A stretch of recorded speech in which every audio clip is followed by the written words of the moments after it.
Hello and welcome back to our channel. આજે આપણે બનાવીશું લીલી તુવેરની કચોરી. સૌપ્રથમ મિક્સર જાર લેશું. એમાં લીલું લસણ 1 કપ જેટલું એડ કરવાનું છે.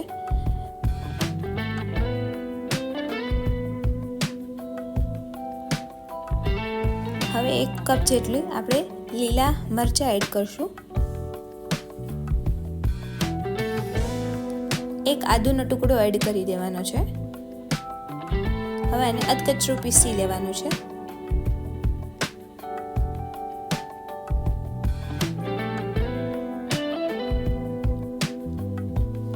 જો પીસીને આવી રીતે રેડી કરી રાખવાનું છે.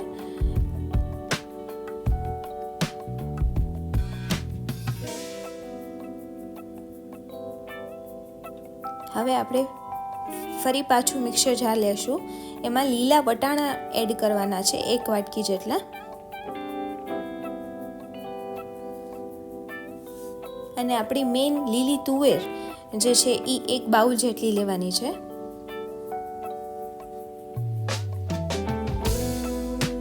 હવે આને આપણે અધકચરું પીસી લેશું.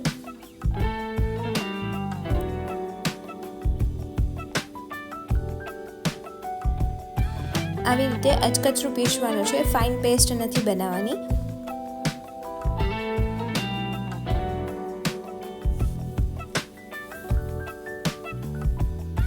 હવે આપણે 1 બાઉલ લેશું. એમાં આપણે જે મિક્સરમાં લીલા વટાણા અને તુવેરનું મિશ્રણ બનાવ્યું હતું એ એડ કરી આપશું.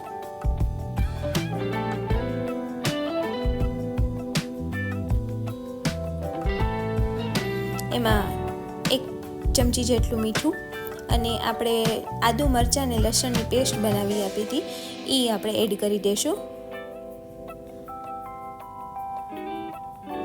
હવે બોઇલ્ડ આલુ જે છે એ એડ કરવાના છે.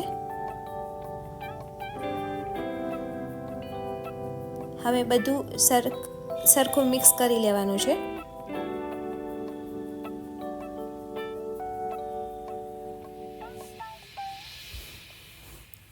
હવે આપણે આનો વઘાર કરવાનો છે. એમાં 2 ટેબલસ્પૂન જેટલું ઓઇલ લેવાનું.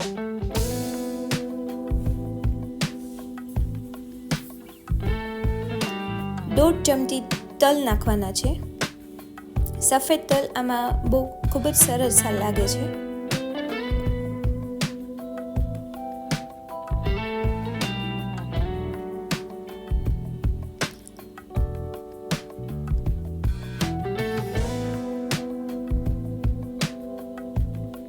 હવે આપણે આમાં અડધી ચમચી જેટલા આખા ધાણા એડ કરવાના છે. આખા ધાણા આમાં એની ફ્લેવર અને સ્મેલ બે એન્હાન્સ કરી દે છે.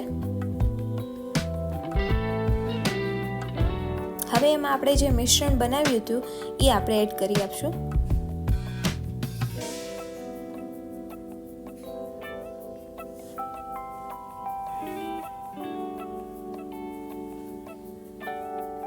હવે એમાં 1 ચમચી જેટલી હળદર,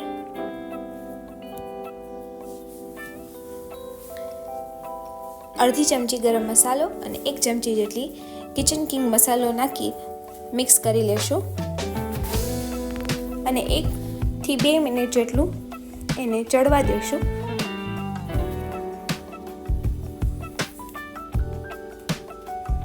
હવે આપણે લોટ બાંધી લઈએ. મેંદાનો લોટ લેવાનો છે. 350 ગ્રામ અહીંયા મેંદાનો લોટ મેં લીધેલો છે.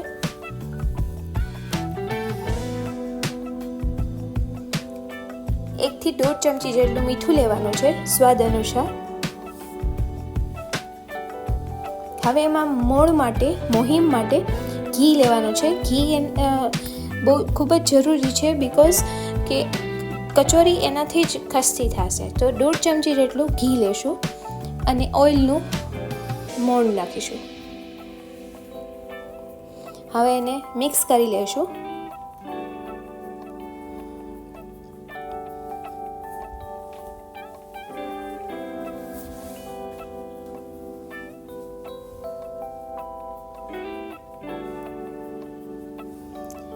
હવે મોણ બરાબર થયું છે કે નહીં એ જાણ કરવા માટે એક મુઠ્ઠી વારી લેવી અને આટા આખું ભેગું થઈ જાય, એનો મતલબ કે મોણી જે છે એ પ્રોપર છે, જેમ તમે વિડીયોમાં જોઈ શકો છો.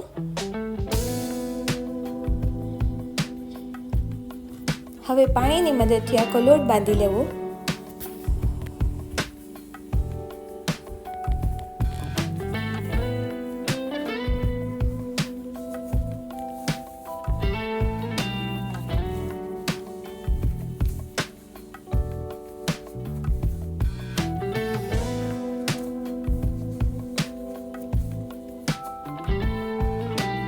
લોટ બંધા ગયો છે. કન્સિસ્ટન્સી આ પ્રમાણે રાખવી, ખૂબ ઢીલો બી નહીં અને ખૂબ હાર્ડ બી નહીં. હવે એને ઢાંકીને રાખી દેશું. અડધી કલાક માટે રેસ્ટ દઈ દઈએ. અડધી કલાક પછી આપણે એના લુવા બનાવી લેશું.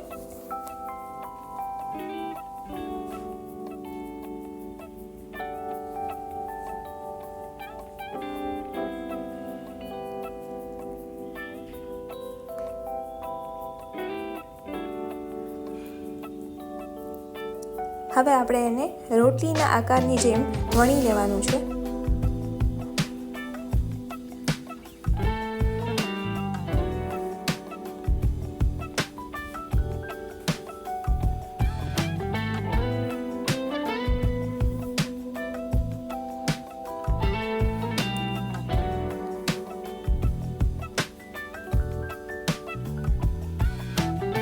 હવે આપણે કચોરીમાં લેયર્સ એડ કરવા માટે ફર્સ્ટ ઓફ ઓલ ઓઇલ આપણે લગાવીશું.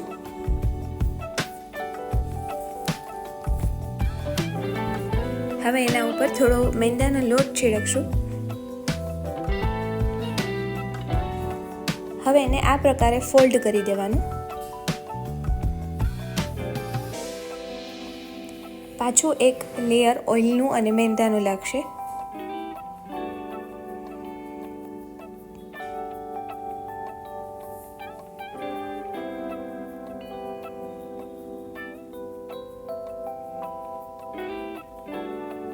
હવે એને પાછું આવી રીતે ફોલ્ડ કરી દેવાનું.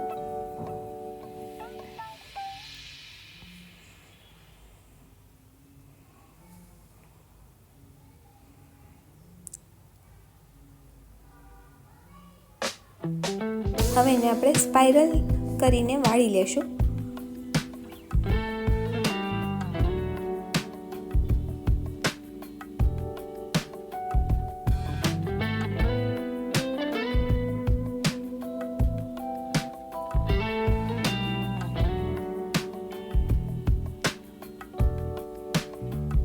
સ્પાઇરલ વાળવા સમયે એક ધ્યાન રાખવું કે સ્પાઇરલ ટાઈટ હોવું જોઈએ, બાકી પૂરી છૂટી પડી જશે.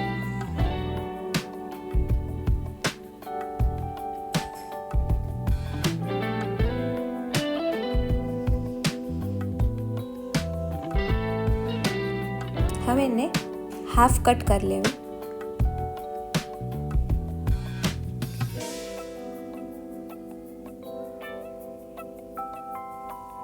તમે જોઈ શકો છો અલગ અલગ લેયર્સ ક્લિયરલી વિઝિબલ છે.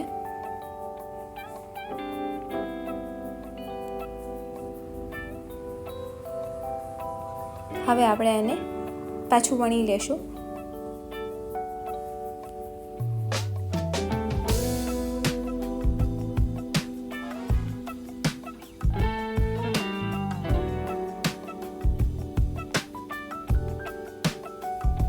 હવે એમાં ચારે બાજુ વોટર આપણે લગાવી લઈશું અને પછી વચ્ચે આપણે જે પૂરણ ભર્યું હતું એ ભરી દેવાનું છે.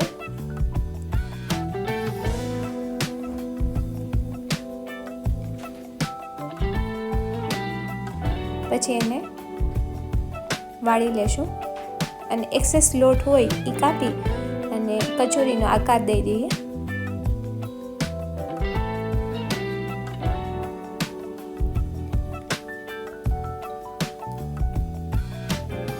હવે એને આપણે ફ્રાય કરી લેવાની છે, ડીપ ફ્રાય કરવાની છે આ કચોરીને, અને લો ફ્લેમ ઉપર ફ્રાય કરવાની છે, જેથી કરીને અંદરથી કચોરી ખસ્તા થાય.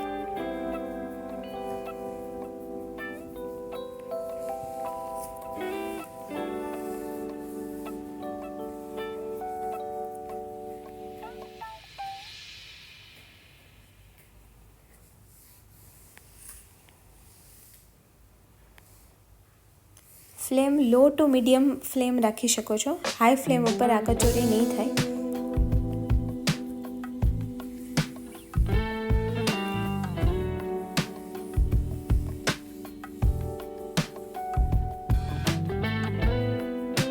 અને વારંવાર પલટાવી લેવી જેથી કરીને નીચે દાજ ના પડે.